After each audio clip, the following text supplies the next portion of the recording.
जय हिंद प्यारे साथियों।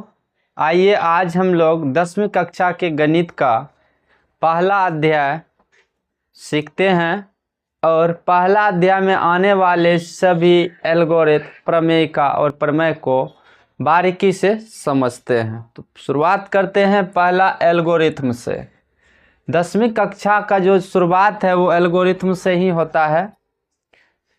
तो चलते हैं और करते हैं स्टार्ट। तो एल्गोरिथम एक सुपरिभाषित चरणों की श्रृंखला होती है जो एक विशेष प्रकार की समस्याओं को हल करने की विधि प्रदान करता है। दूसरा है प्रमेयिका। प्रमेयिका क्या है? प्रमेयिका एक सिद्ध किया हुआ कथन होता है और इसका प्रयोग जो है अन्य कथनों को सिद्ध करने में किया जाता है। पहला प्रमेय देखते हैं। पहला है यूक्लिड विभाजन प्रमेयिका। कि यूक्लिड विभाजन प्रमेयिका कहता है कि दो धनात्मक पूर्णांक a और b दिए रहने पर ऐसी अद्वितीय पूर्ण संख्या q और r विद्यमान है कि a बराबर bq प्लस r, जहां r जो होगा 0 से बड़ा होगा या बराबर भी हो सकता है और b से छोटा होगा। तो हम संख्या के बेस पर देखते हैं। तो देखिए, कोई संख्या दिया हुआ है उसको हम a मान लेते हैं और ध्यान रहे जो बड़ी संख्या है उसी को a मानना है और एक दूसरी संख्या है उसको हम b मान लेते हैं। 3 इसका भाजक भी है, इस आधार पर भी लिए हैं। आसान उदाहरण से किसी भी चीज को जल्दी समझा जा सकता है, इसीलिए हम ऐसा एग्जांपल लिए हैं। अब देखिए इसका क्या कहना है कि ये जो बड़ी संख्या है मतलब 15, इसको जो आप भाग देंगे किसी इस छोटी वाली संख्या से तो ये जितना बार में कटेगा उसको आप इससे गुना करके और जो शेष बचा उसको रखेंगे तो वो क्या होगा, एक दूसरे के इक्वल होगा। कहने का मतलब आप जब भाग पहली बार सीखे थे किसी संख्या को भाग करना तो उसके साथ ही आप भाग का जांच भी देखे थे कि भाज्य बराबर भाजक गुना भागफल जोड़ शेषफल होता है। ठीक वही है, dividend is equal to divisor into quotient plus remainder, और फर्क कुछ नहीं है, बस लिखने का तरीका बदल गया है। तो हम इसको आगे देखते हैं क्या करना है इसमें। जैसे 15 है तो 15 में यदि आप 3 से भाग करते हैं तो ये 5 टाइम में कटता है, 3 5 15। और इसको आप लिखेंगे कैसे? इससे इसको गुना करते हैं, यही तो हमारा b है, मतलब जो छोटा संख्या था वो b था। अब q के रूप में कौन आएगा? जो इसका भाजक है, क्वोशिएंट। तो यहाँ पर आ जाएगा 5 और प्लस में जो इसका शेष बचा वो आ जाएगा शेष। कहने का मतलब यह है कि प्रमेयिका जो यूक्लिड विभाजन का है वो पहले से ही सिद्ध है और उसके मदद से अन्य समस्या को हम लोग हल करेंगे और आप प्रमाणित भी देखें कि ये लागू भी होता है। अब एक और बात है यहाँ जो चर्चा का है, b से छोटा क्यों है? किसी भी संख्या को हम भाग देते हैं तो उसका जो शेषफल है जिससे भाग दे रहे हैं उससे हमेशा छोटा होता है और यहाँ भाग जो दिया जा रहा है वो b से दिया जा रहा है, इसलिए इसका जो शेष है r वो b से छोटा होगा। अब देखते हैं इसका अगला है अंकगणित की आधारभूत प्रमेय। अंकगणित की आधारभूत प्रमेय, फंडामेंटल थ्योरम ऑफ अर्थमेटिक। ये क्या है? प्रत्येक भाज्य संख्या को अभाज्य संख्याओं के एक गुणनफल के रूप में व्यक्त किया जा सकता है, अर्थात खंडित किया जा सकता है, तथा यह गुणनखंड अभाज्य गुणनखंडों के आने वाले क्रम के बिना अद्वितीय होता है। अब इसका क्या मतलब है? इसका मतलब है कि देखिए कोई संख्या है जैसे 15 है, फिर वही ले लिए, कोई दिक्कत नहीं है, समझना है। 15 है, 15 को यदि आप तोड़ते हैं तो 3 गुने 5 आता है और दोनों के दोनों अभाज्य संख्या है। क्या 15 का यहाँ जो 3 गुना 5 गुणनखंड लिखा गया है, क्या और भी कोई रूप इसका हो सकता है? तो इसमें कह रहा है अद्वितीय होगा, यह रूप क्या होगा? अद्वितीय होगा। लेकिन एक कंडीशन है, क्रम के बिना, मतलब क्रम नहीं देखना है इसमें, तो संख्या वही मिलेगा जो एक बार आ गया है। तो देखते हैं, अगर हम इसको 3 से भाग नहीं देके 5 से देते तो 5 तिया 15 होता। इसके अलावा और दूसरा कोई भी गुणनखंड नहीं है। अब यहाँ एक प्रश्न आता है कि यहाँ 1 क्यों नहीं लिया गया। 1 जो है अभाज्य संख्या नहीं है, अर्थात 1 को नहीं लेना। ओके, तो देखते हैं आगे।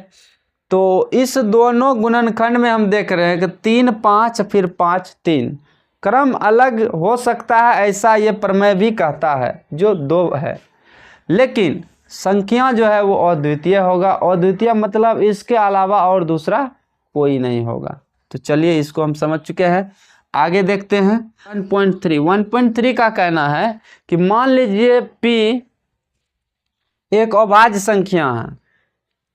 यदि a स्क्वायर को विभाजित करता है तो p a को भी विभाजित करेगा। अब ये क्या कह रहा है तो समझते हैं इसको संख्या के माध्यम से। ये कह रहा है कि कोई संख्या मान लिए 3 क्यों माने, ये अभाज्य संख्या ही लेना है। 2 भी ले सकते हैं, 3 भी ले सकते हैं, 3 ही ले लिए। और एक ऐसा संख्या है जिसकी चर्चा नहीं है, मतलब वो अभाज्य नहीं रखना है, या कुछ भी रखेंगे आपको ये ध्यान रहे कि यह जो संख्या है उसका स्क्वायर भी लेना है। स्क्वायर लेने के लिए आप कोई भी संख्या का चयन कर सकते हैं जो इससे विभाजित है। तो हम मानकर चलिए कि 15 ही ले लिए, तो 15 का जो स्क्वायर होता है तो 15 225 होता है, तो ले लिए। तो ये 225 को ही हम कहेंगे ये a स्क्वायर का वैल्यू है, ठीक है। तो इसमें हम 3 से भाग अगर दे पाए, 3 7 21, 3 5 15, ऐसे भी 5 4 9, संख्या का एड 9 है तो 3 से कटेगा ही। तो यह जो 3 से कट रहा है इसका अर्थ है इसका वर्गमूल निकाल लेंगे, इसका वर्गमूल निकालेंगे तो a आएगा, क्योंकि इसका हम ये a स्क्वायर रखे हैं। तो ये मूल जो संख्या है 15, यह भी इस 3 से विभाजित होगा, जैसा कि हम लोग जानते भी हैं कि 3 5 15 कटता है। एक दूसरा भी उदाहरण लेते हैं, क्योंकि ये तो ऐसे भी देखा जाए तो लगता है कि 3 से कटने वाला ही आप ले रहे हैं। अब बड़ा से बड़ा उदाहरण भी लेंगे, यही होगा। और सबसे जो छोटा उदाहरण है इसका वो है 3। आप 3 का स्क्वायर करिए तो 3 तिया 9 होता है। इस 3 से इस 9 में यदि भाग लग रहा है तो निश्चित तौर पर ये जो अंदर का 3 है, मतलब जिसका हम स्क्वायर करके 9 लाए हैं, वो भी इस 3 से विभाजित होगा। यह प्रमेय 1.3 का कहना है। इसके बाद हम लोग देखते हैं, चौथा है √2 एक अपरिमेय संख्या है, इसको प्रमाणित करना है। तो इसका प्रमाण हम लोग अध्याय में देखेंगे। फिलहाल आप ये पहले से भी जानते हैं और अभी भी जान लीजिए, √2 अपरिमेय संख्या है ही, उसको प्रमाण करके दिखाना है। एक विशेष तरीका है, यूक्लिड विभाजन एल्गोरिथम का प्रयोग होगा और यह प्रमाणित होगा। तो चलिए अब देखते हैं इसके बाद प्रमेय 1.5। 1.5 है, यह शांत और अशांत से संबंधित है। हालांकि लिखा बहुत कुछ है, समझने का क्या है, हम पहले पूरा इसको देखते हैं उसके बाद शॉर्ट में समझते हैं। यह है, मान लीजिए कि x एक ऐसी परिमेय संख्या है जिसका दशमलव प्रसार शांत है। मतलब x एक ऐसा संख्या है जिसका दशमलव प्रसार ऑलरेडी शांत है, मतलब वो डिवाइड होता है किसी न किसी संख्या से। तब x को p/q के रूप में व्यक्त किया जा सकता है, जहाँ p और q सहअभाज्य संख्या। सहअभाज्य संख्या आप लोग जानते हैं कि सहअभाज्य संख्या जो होती है वह अगर HCF दोनों का 1 है तभी वो सहअभाज्य संख्या होगा। तो कहने का मतलब p और q का HCF 1 है, अर्थात यह सिंपलेस्ट फॉर्म में है, सरल रूप में है। तथा q का अभाज्य गुणनखंड 2n 5m के रूप का है। अब यहाँ एक और बात बता रहा है कि ऐसे केस में q जो है, इसको जो हम p/q के रूप में लिख रहे हैं, उसका जो q है वो 2/n और गुने 5/m के रूप का होना चाहिए, या है। तब कहने का मतलब क्या है कि 2 पर आप कुछ भी घात दे दीजिए और याद रहे ये जो आप घात देंगे सोच समझ कर देंगे, माइनस में घात नहीं देना है और पूर्णांक का भी ध्यान रखना है। पूर्णांक की जो परिभाषा है धनात्मक संख्या, ऋणात्मक संख्या और साथ में शून्य का इंक्लूडिंग है। तो यहाँ आपको ऋणात्मक नहीं लेना है, ये इंडिकेट कर रहा है। तो ऋणात्मक यदि आप नहीं लेते हैं तो यह लागू होता है। इसको हम लोग संख्या के आधार पर देखते हैं। देखिए कोई संख्या है जैसे कि 12 और इसमें हम भाग दे रहे हैं 5 से, तो 12 में यदि हम 5 से भाग दे रहे हैं तो यह कहीं ना कहीं जाकर कट जाएगा और दशमलव इसका शांत हो जाएगा। प्रसार जो होगा दशमलव प्रसार वो शांत होगा। लेकिन यह शांत होगा तो q का रूप जो है वो इस प्रकार का दिखाना है, 2 to the power n into 5 to the power m का रूप का दिखाना है। तो वो कैसे होगा, तो देखिए 5 को हम 5 गुने 2 पर पावर 0 लिख सकते हैं। ये तो पावर 1 है ही, ऊपर का 12 से कोई लेना देना है नहीं। क्यों, हम हर को देखें, क्योंकि कहा गया है q का अभाज्य गुणनखंड इस रूप का हो। तो हर को तोड़े, अब ये 2 पर पावर 0 इसका वैल्यू तो हम लोग जानते हैं। किसी भी संख्या पर केवल शून्य छोड़ के किसी भी शून्यतर संख्या पर अगर शून्य पावर हो और इन्फिनिट भी छोड़ देना है, मतलब कि ये जो इन्फिनिटी है इसको भी छोड़ देना है, तो किसी भी संख्या पर अगर शून्य पावर हो तो उसका वैल्यू 1 हो जाता है, जिसमें 0 नहीं लेना है और ये अनंत नहीं लेना।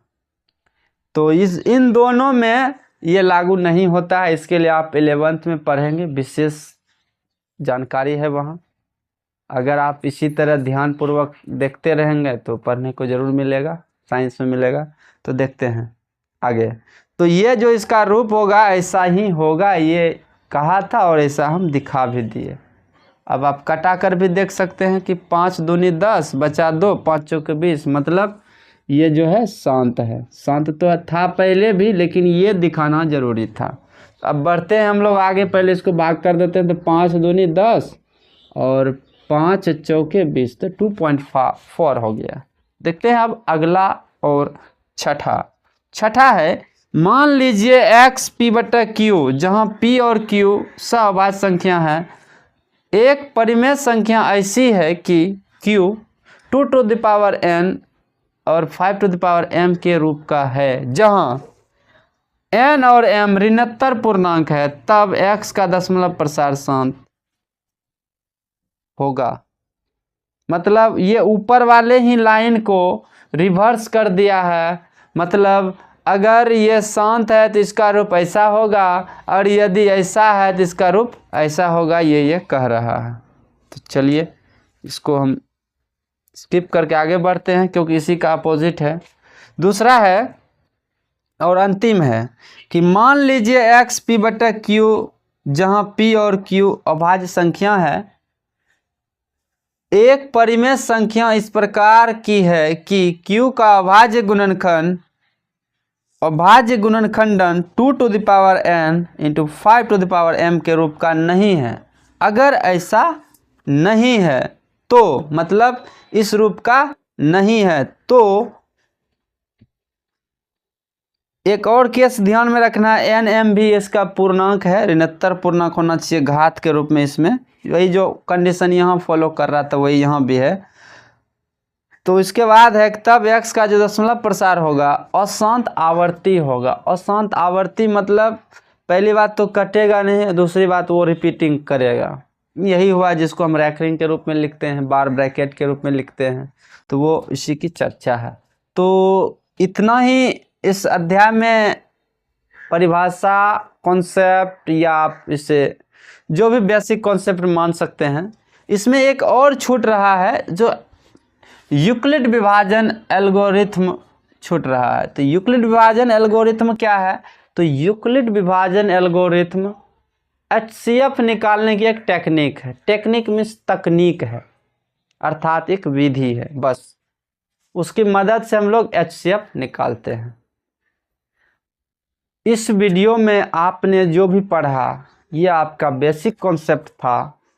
अब जो हम लोग पढ़ेंगे इसके उदाहरण को देखेंगे और हल करेंगे। तो चलिए इसके उदाहरण को, उदाहरण है प्रश्नावली से पहले चारों को बारी की बारी से हल करते हैं। पहला है कि 40 52 और 12 576 का HCF यूक्लिड विभाजन एल्गोरिथम की मदद से निकालिए। तो निकालते हैं। पहला सवाल 40 52, जो इसमें बड़ी संख्या है वो है 12576, तो उसको पहले लिखा जाए, उसी को ए मानना है। और दूसरा जो छोटी संख्या है 4052 लिखा है। तो इसका जो पहला चरण है वो जानने से पहले हम लोग ये लिखेंगे कि यूक्लिड विभाजन एल्गोरिथम। तो यूक्लिड विभाजन एल्गोरिथम है कि a बराबर बी क्यू प्लस आर होता है। तो एक कंडीशन भी है यहाँ और समीका जिसको लिखना है 0 less than equal to r less than b होता है। अब पहला चरण जो इसका लिखा जाएगा, चरण 1, वो 12576 एक के स्थान पर है, बराबर हो जाएगा बी क्यू। बी मतलब जो छोटी संख्या थी गुना जितना बार में ये डिवाइड होगा वही यहाँ लिखना है। तो अगर हम इसको रफ में करें तो 40 52 12576 को अगर डिवाइड करेगा तो 3 टाइम्स में 3 दूनी 6, 5 तिया 15, हासिल 1, ये 1, 3 चौके 12, तो ये हो गया आपका 0 2 4। तो 420 बचा। तो पहला स्टेप में आप लिखेंगे 40 52 गुने 3, ये और ये गुना प्लस में ये 420 जो है इसका शेषफल है, इसमें जोड़ देना है, क्योंकि भाज्य बराबर होता है भाजक गुने भागफल जोड़ शेषफल, और प्रमेय का भी यही कहता है, लेकिन ये ए बी के संकेत के रूप में है। तो पहला चरण है 12576 बराबर हो गया 4052 गुने 3 प्लस 420। स्टेप 2 जो जाएंगे तो सबसे पहले अब जो शेष बचा है उसी से भाग देना है जिससे दे रहे थे उसमें। तो ये हो गया 40 52, 4 9 36 करीब करीब 9 से लग जाएगा, तो 0 9 दूनी 18, 4 9 36 1 37, ये बचा कितना 2, 15 में 60 गया 7, और इधर 9 में 7 गया 2, तो 272 बचता है शेष। तो इसको लिखा जाएगा चरण 2 40 52 बराबर जो शेष बचता है उसी से भाग दिए हैं, तो इतना गुना, और ये 9 टाइम में खाया है और बचा है 272, इसको लिखना है।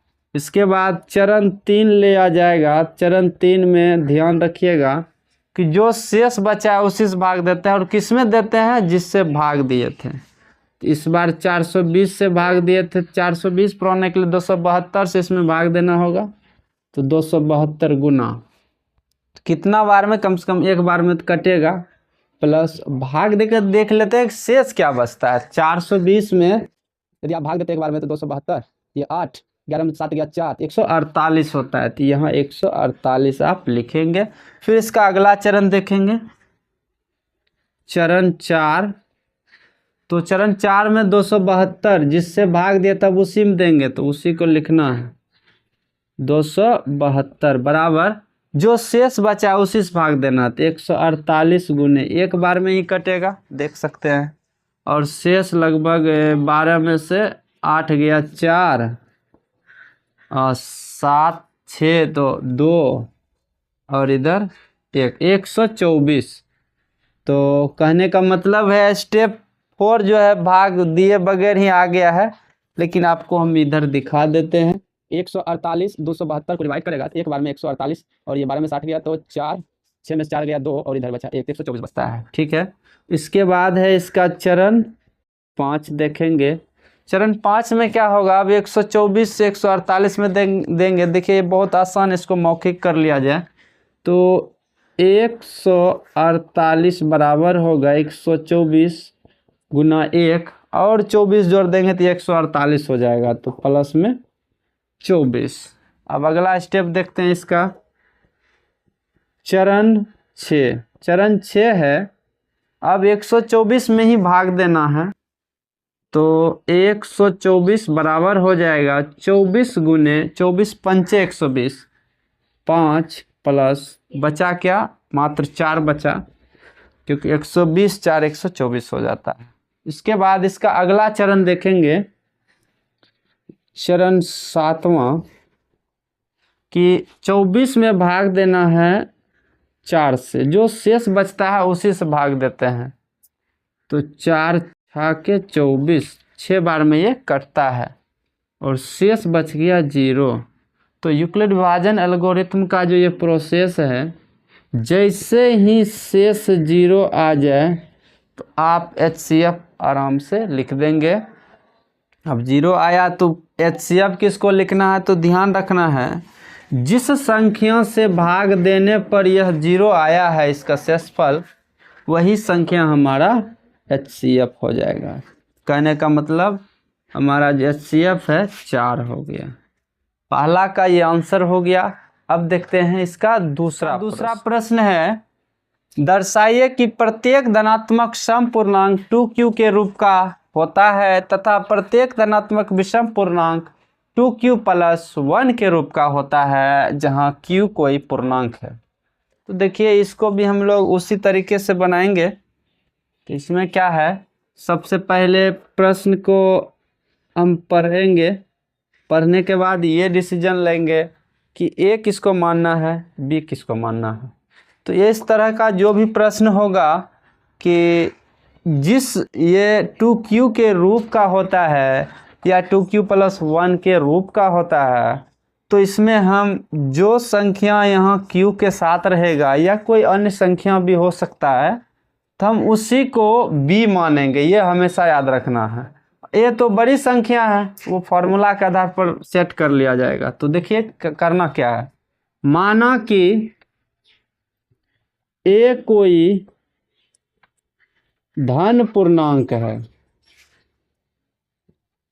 धन पूर्णांक है तथा b बराबर यही 2 रखना है, क्योंकि q के साथ 2 ही हैं, तथा b बराबर 2। ये पहला स्टेप आपको हमेशा याद रखना है, चाहे प्रश्न ये रहे या ये रहे, स्टेप यही रहेगा। तो माना कि ये कोई धनात्मक पूर्णांक है तथा b बराबर 2 है।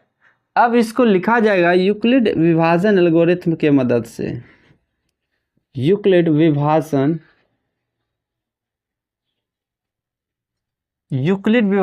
एल्गोरिथम।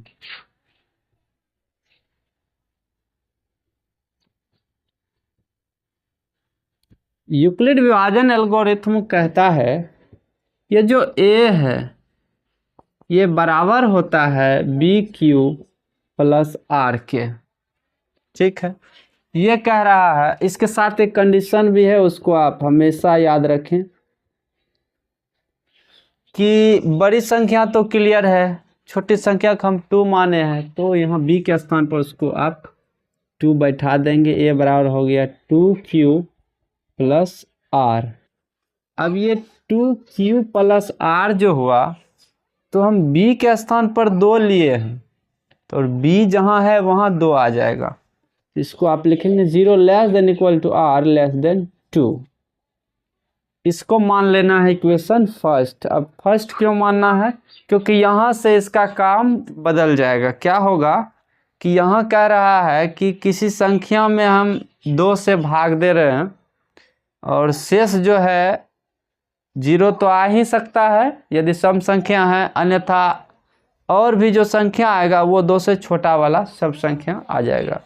तो हम यहाँ देख रहे हैं 0 के बराबर, तो यहाँ एक संभावना बनता है, उसको बोलते हैं संभावित शेषफल। संभावित शेषफल,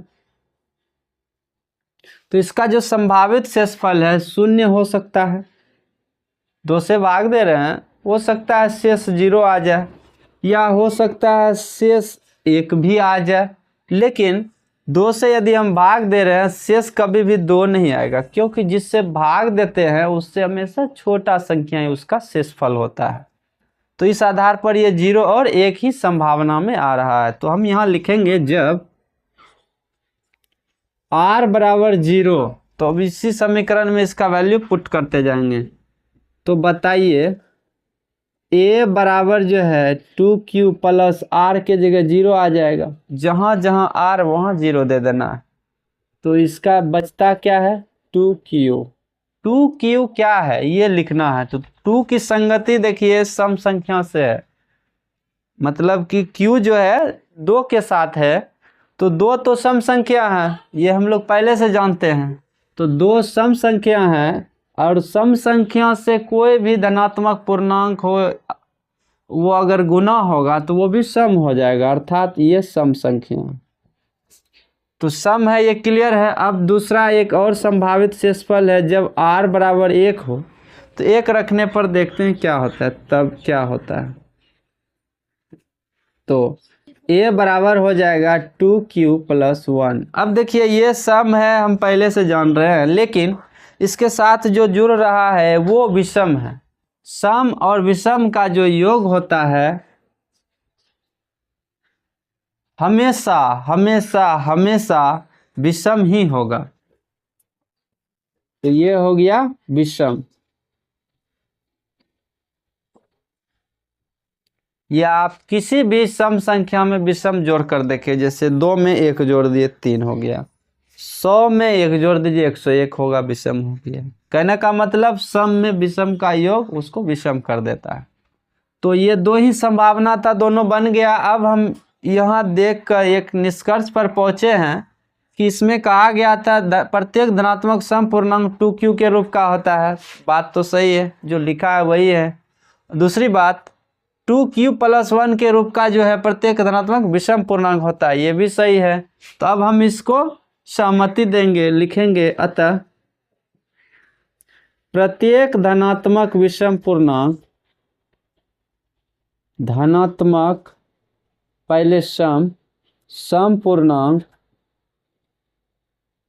2q तथा प्रत्येक धनात्मक विषम पूर्णांक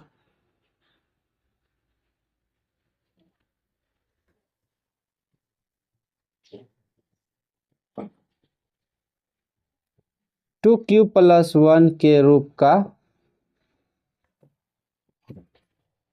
होता है। और इसने दिखाने भी कहा था। तो इस तरह से आपका ये दूसरा प्रश्न जो है कंप्लीट हो चुका है। तीसरा भी सब कुछ इसी प्रकार है। अगर आप चाहें तो इसमें थोड़ा सा केवल बदलाव करेंगे, यहाँ तक का आपका सेम लाइन रहेगा, यहाँ से बदलाव होगा, केवल 2 के स्थान पर 4 आ जाएगा। चलिए इसको भी देखते हैं। पहले इसका अगला प्रश्न है, दर्शाइए कि एक धनात्मक विषम पूर्णांक 4q प्लस 1 या 4q प्लस 3 के रूप का होता है जहां q कोई पूर्णांक है। तो इसको हम हल करेंगे सेम दूसरे उदाहरण की तरह, जैसे उदाहरण दूसरा को बनाया गया था। लिखेंगे माना कि a कोई धनात्मक पूर्णांक है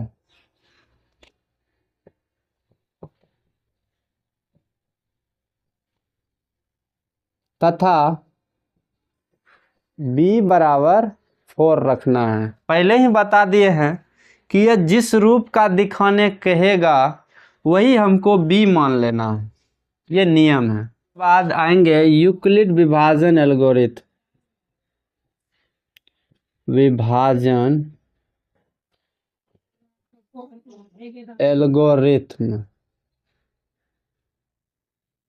यूक्लिड विभाजन एल्गोरिथम जो है पहले से ही हम लोग जानते हैं, पिछले प्रश्न में भी देखे, ये बराबर बी क्यू प्लस आर होता है। और एक लाइन है जो 0 less than equal to r होता है और लेस देन बी होता है।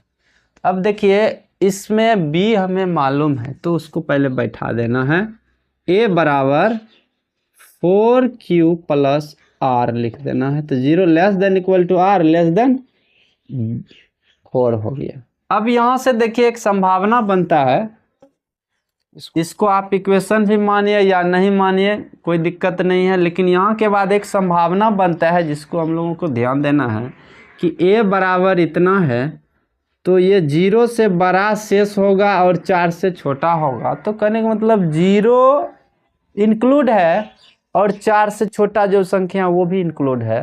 तो संभावित शेषफल क्या है? संभावित शेषफल,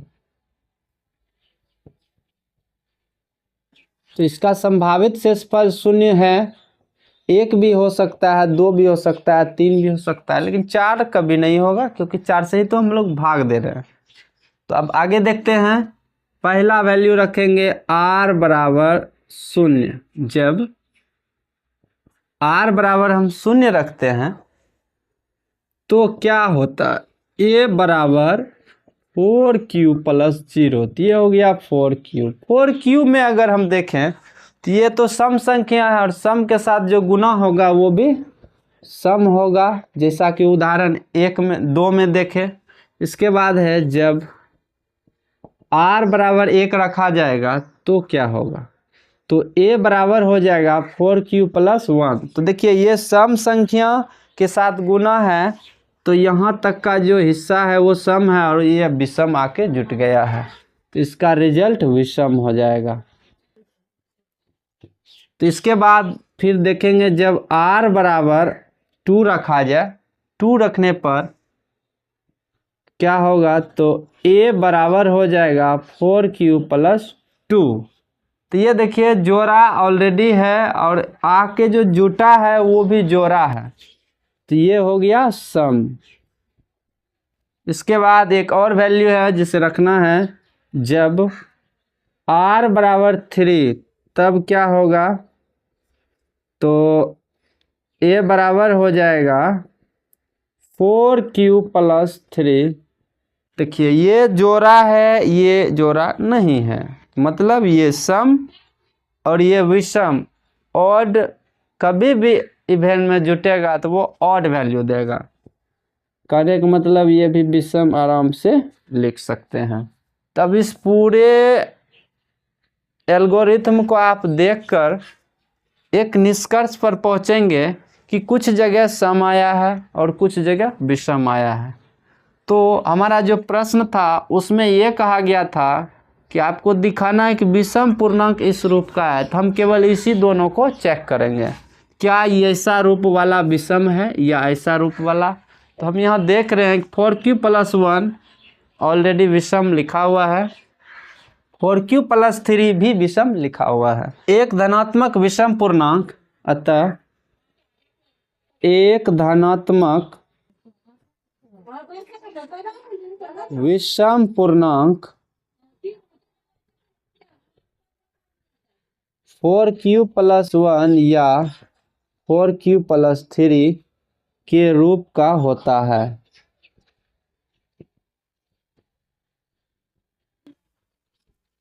ये प्रमाणित हुआ और दिखाने में हम लोग इसके बाद हम लोग देखते हैं इसका चौथा प्रश्न।